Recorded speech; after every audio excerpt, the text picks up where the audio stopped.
Hi there, good afternoon.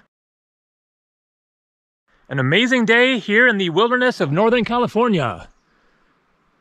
Today is May 7th, and so it is in the middle of social distancing due to the current global crisis situation. And I wanted to mention at the beginning of this video here that I'm allowed to be out here in this wilderness area, even though national parks are closed, state parks here in California are closed, campgrounds all over the country are closed, wilderness areas and also national forests are open. And so it's fine that I am out here.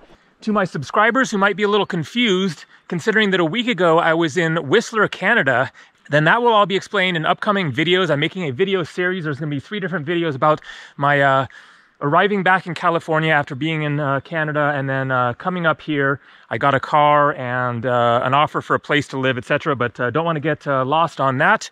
And so next I wanted to show what might seem like a very random video clip. When I was in Canada, then I stayed at an Airbnb.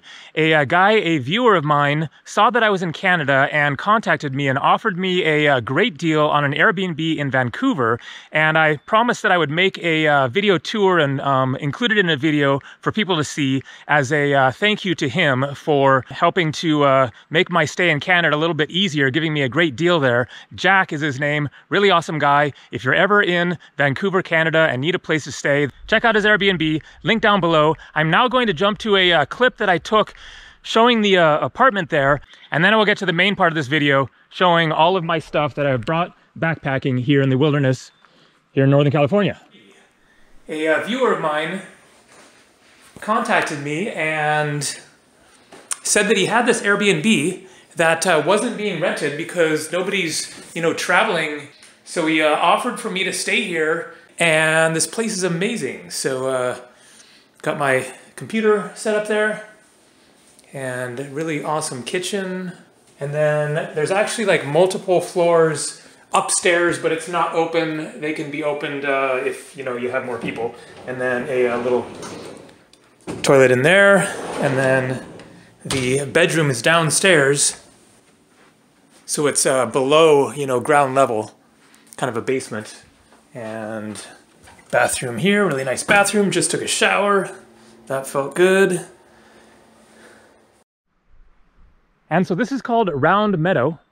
And if you're curious where I am, I'm not going to say in this video, just as a little teaser, because I have a video from the last time that I was up here. I've been here several times.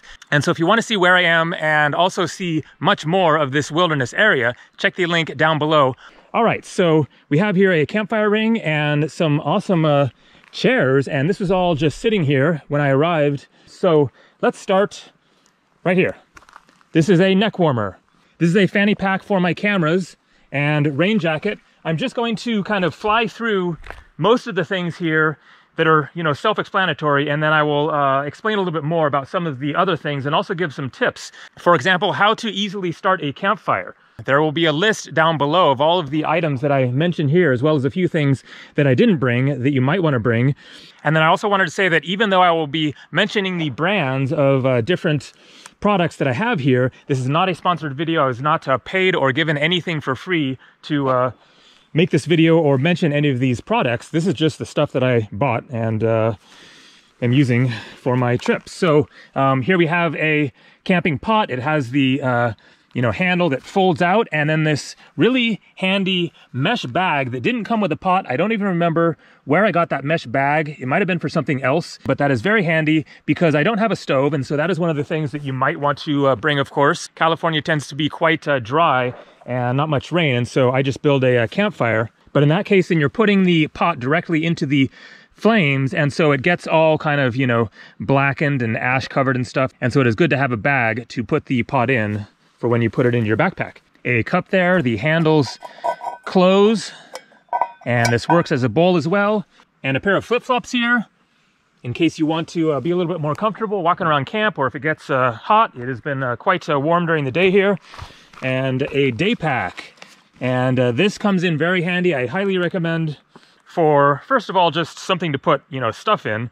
And then for if you want to do day hikes. I did a day hike yesterday up there, and so it's very essential to have a bag for hiking around. And toilet paper. I will mention that I don't have a shovel.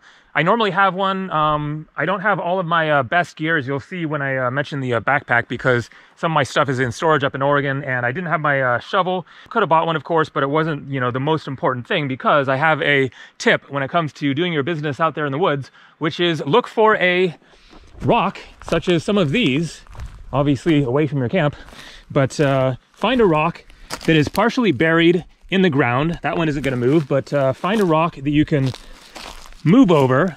That one isn't deep enough, but anyways, around here there's lots of rocks that are like half submerged into the dirt. You take the rock, take it out of the dirt, move it over, and then you have an instant hole right there. And then you do what you got to do, and then take the rock and put it back on top, and there you go. It's instantly covered. So shovel might be a good idea, especially if you don't have the kind of terrain that has kind of random rocks like that. And so here we have some socks drying out. And then this is a eye shade for sleeping so that I don't get woken up by the early morning light. And then here we have a bunch of stuff. This is just a little pouch that I put change in, and my wallet. Don't need this, but you know, don't want to leave it in the car just in case. And then a map of the area that you're going backpacking in. Of course, that is super crucial. A couple of pens, a notebook, you know, diary, journal, something like that. This is my little pocket knife, and it has a tiny little flashlight on it. I also have a headlamp, lighters, earplugs. Don't need them out here, but you know, just in case, maybe there's a noisy bird waking you up in the morning or something like that. All right, this is an important one. So water purifying tablets, Aqua tabs. I got these in Nepal for my trekking adventure in the Himalayas.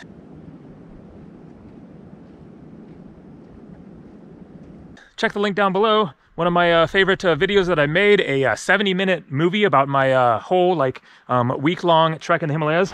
But anyways, I prefer having the purification tablets over a water filter for two reasons. One, it's one less thing to carry. That is very small and super lightweight. And then secondly, you don't have to sit at the stream there and pump away and fill up a large bottle like that, which takes a while. And speaking of which, I will show my water source. It is this tiny little stream coming down through the meadow. I was planning to get to a lake. That's where I was trying to go back up that way. And then I encountered the snow and had to turn back, and then came here just as a plan B. And so normally I prefer to camp by a lake and have a big body of water to hopefully jump in, or otherwise have lots of fresh water. Thought I would just show here, there's a little pool here, and so this is where I fill up the water bottle, and then you can see it is very clear, fresh, flowing water, and so this is perfectly safe. But of course I still purify it. And for taking a shower, then I use the water bottle and filled it up here, then took a shower right over there in the sunshine by just pouring the water on me, not standing in the stream there, but getting away and just showering off that way. And so continuing with the tour of the stuff here, then another pair of socks. This is a random water bottle thing that I bring just as a kind of backup, emergency, whatever. It's very lightweight and doesn't take up much room. It is platypus. Just in case you need more water for some reason, or actually, come to think of it, this would be great for showering with, because you would have more water. It's more than 2 liters, whereas that's only 1.5 liters. And then a good tip is to fill it up with water and then lay it out in the sun for a while, and then you will have a nice warm shower. Moisturizer, spoon, fork, knife, soap, toothbrush, toothpaste, 2 pairs of sunglasses, and a sunglass pouch here.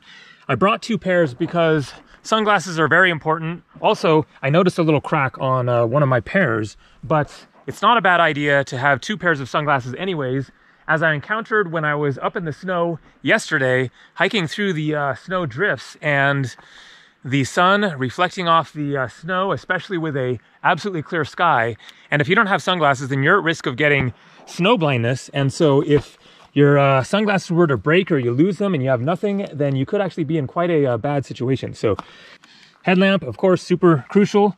And extra batteries are in here, as well as a whistle and band-aids. This is a patch kit for my sleeping mattress, which I will show in a second. Here we have needles, scissors, and thread. And I highly recommend bringing those. This is upholstery thread. It is super strong, much stronger than your typical thread, and could come in very handy. You never know if your backpack breaks, or you get a rip in your jeans or shorts or whatever.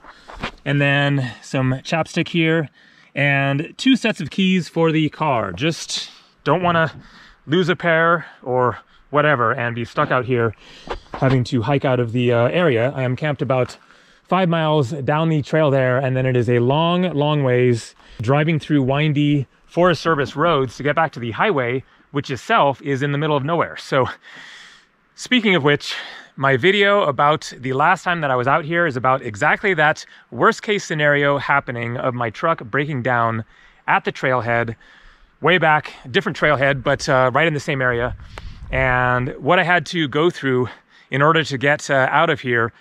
All right, moving on. I will get to the food in just a second. Book. This is paper for making your campfire. And so I will mention my tip for campfires. It is very simple. It is start with very small twigs.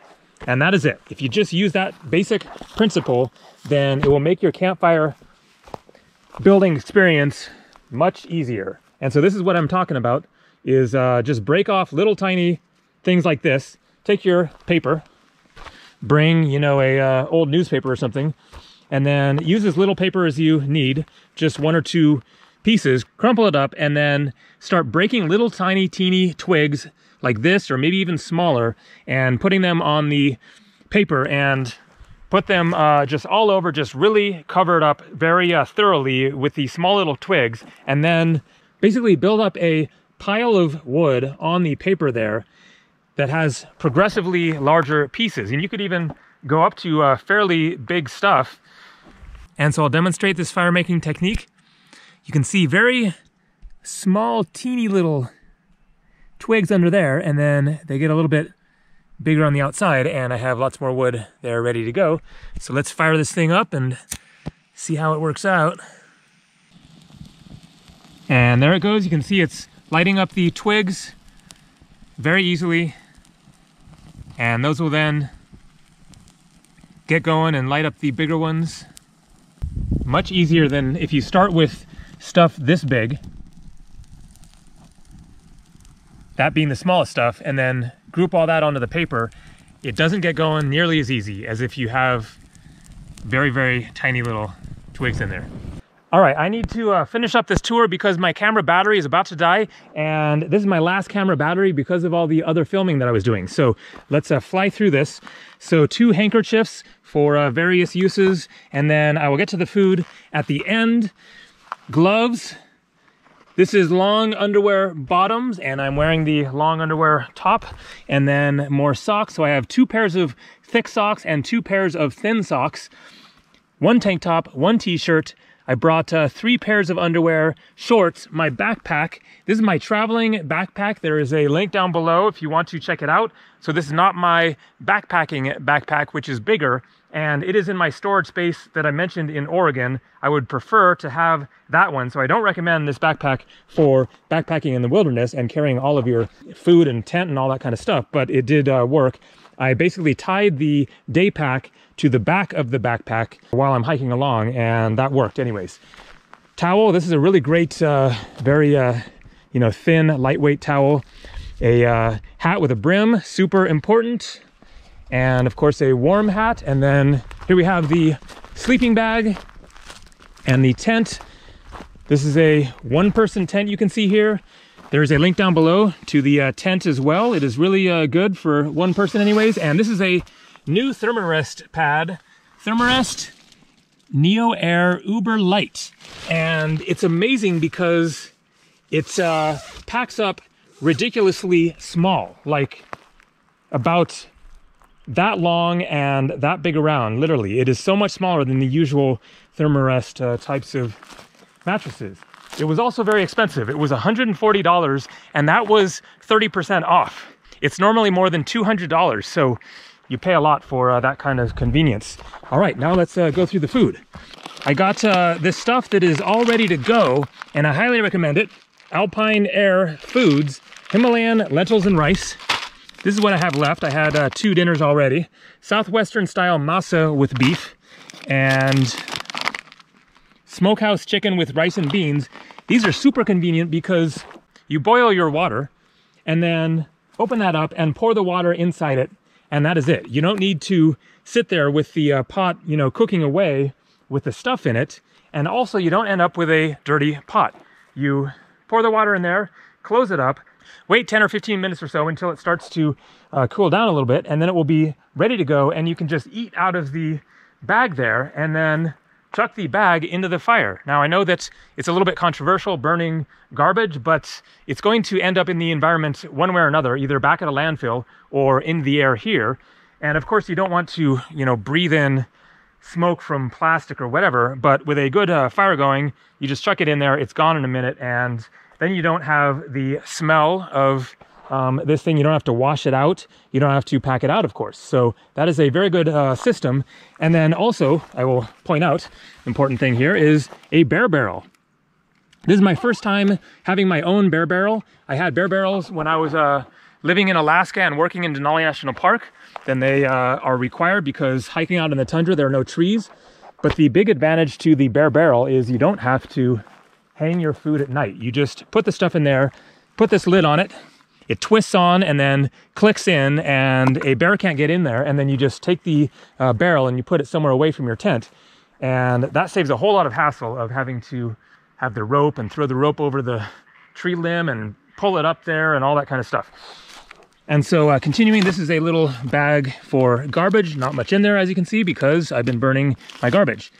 These are curried cashews, some garlic sesame sticks, crackers, getting low there, salami, a nice chunk of salami here. This stuff is absolutely amazing. Justin's maple almond butter, again, not sponsored, but this stuff is just like so incredibly delicious. It has maple sugar in it, and so it is a little bit sweet and really good. And then various granola bars, some tea, some turbinado sugar, which goes on my muesli. And so I'm going to try to explain the muesli thing before the battery dies. It is at like 10% right now. So this is the mixture that I mentioned in previous videos. This is something that I made just randomly, kind of discovered it, and it's really kind of super convenient for various reasons. So this is a mix of half raw oats and half granola. Find your favorite granola and then mix it 50-50 with raw oats, and then add various other things. I highly recommend shredded coconut, and then there's some added raisins, some sliced almonds. You can put, you know, pumpkin seeds, dried fruits, whatever you want, whatever sounds tasty, chocolate chips. And then the great thing about it is you don't need hot water, you don't need a stove or anything. You just take this, you put it in your bowl, and then you put some of the turbinado sugar on it for sweetener if you want, and then pour some cold water on it. Of course, you could put hot water, but it works fine with cold water. And because of the raw oats, then it makes kind of a milky mixture, and it is really delicious. It is a good kind of mix of, you know, different things, oats and nuts and, you know, coconut and stuff like that. So it is a very satisfying, filling breakfast. And then you don't have to start a fire, have a stove, whatever, and boil up water. So there we go. That concludes the tour. There were a few things that I thought of that I didn't bring that you might want to consider bringing. And so I will mention those, and I will put the list down below of all of this stuff and other things that you might want to bring. So sunscreen, I don't have sunscreen. A stove, as I mentioned, maybe a you know, water filter if you prefer to not have to put the stuff in it. Bear spray, like a pepper spray to scare off the bears. I've just been yelling, scaring them away that way. I've been backpacking for decades and never had any problems with bears. but definitely something you might want to think about. And then lastly, then you might want to get a powdered drink mix of some sort, because just drinking water does get a little bit boring. And so like Kool-Aid or Emergency or any of those various things that you just add water to, and then you have something tasty and also with the electrolytes in it, and also more sweets. I didn't bring much in the way of sweets, but when you're out here in the wilderness, then it is nice to have some tasty things to munch on. All right, that is going to do it. Stay tuned for the upcoming video series of my adventure getting out here. Later on, happy trails.